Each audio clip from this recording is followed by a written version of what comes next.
Want to learn how to add a really cool technique to your rubber stamping? It's masking, and masking shouldn't have a bad rap. Masking is a wonderful way to add layers and interest to your card making. Let me show you how in my latest Joe Tips video.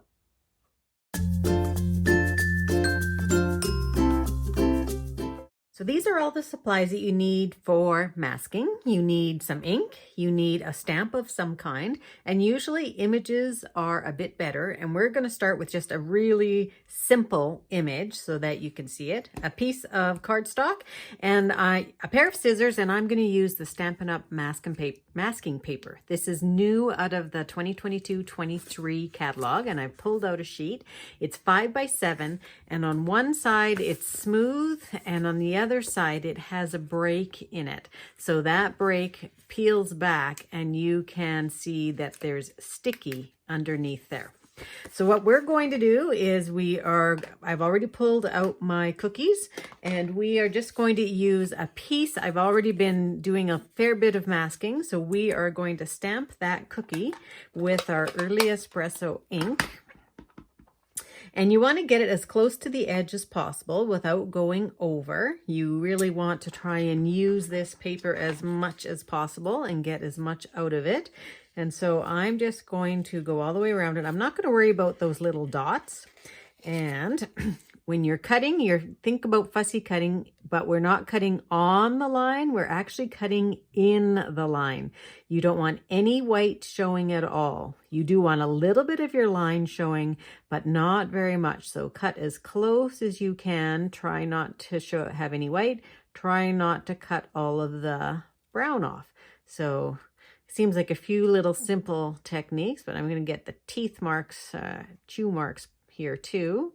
And they're a little bit harder. So you do want to start with something that's a little more simple. And I have found that it's better to start as well with an open line image.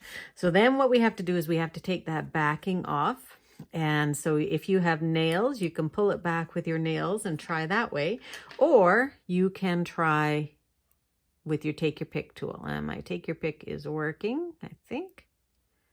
So yeah, there we go. Okay, so you just peel that back. Now I have found this to be quite sticky, so even put it onto your hand and take a little bit of the stickiness off. So let's go ahead. I'm just going to hold it there for a moment and just stamp. I'm going to stamp this way. And let's stamp one of our cookies. Okay, so we're just going to stamp.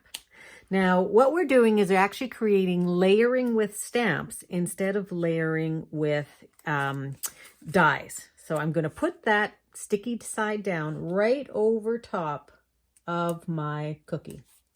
And then I'm going to ink it up and stamp again. Okay, so now what I've done is I have created that cookie in behind the other one. And you can create and go for this as many times as possible. Now, if you don't have any of the Stampin' Up! Paper, you can grab a Post-it note. So this is just a Post-it note I have, and we're going to stamp that another time. Okay, keep that first one down there, though, anywhere where you're going to stamp. So now we have 3 of our cookies in behind, and that's what masking is. And this is the finished card. Thanks very much for watching my tips. I have a bunch more that you can check out. And if you'd like to join my email list, I share lots of tips and tricks there. And you can head on over to my website at www.designwithjoe.ca and get yourself signed up. Thanks very much and have a great paper crafting day.